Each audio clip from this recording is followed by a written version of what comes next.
যখন মানুষের খুব প্রিয় কেউ তাকে অপছন্দ, অবহেলা কিংবা ঘৃণা করে, তখন প্রথম প্রথম মানুষ খুব কষ্ট পায় এবং চায় যে সব ঠিক হয়ে যাক।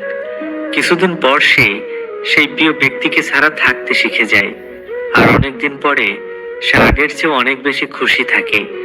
যখন সে বুঝতে পারে যে কারো ভালোবাসায় জীবনে অনেক কিছুই আসে যায়, কিন্তু কারো অবহেলায় সত্যিই কিছু আসে যায় না। তোমার একটু অভিমানের জন্য যদি কারো চোখে জল আসে, তবে মনে রেখো, তার চেয়ে বেশি কেউ তোমাকে ভালোবাসে না।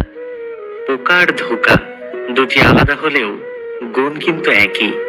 পোকা ফসলের মাঠ নষ্ট করে, আর ধোঁকা মানুষের জীবন নষ্ট করে। পুরুষ, তুমি নারীকে যতই ভালোবাসো না কেন, টাকা ছাড়া কোনো নারীর মন তুমি পাবে না। বরং তুমি থেকে তুই হয়ে যাবে মুহূর্তের ব্যবধানে।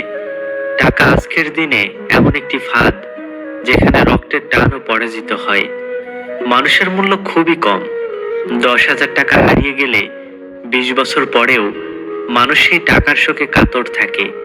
অথচ মানুষ হারিয়ে গেলে 40 দিন যেতে না যেতেই আমরা সেই মানুষটিকে সহজেই ভুলে যাই।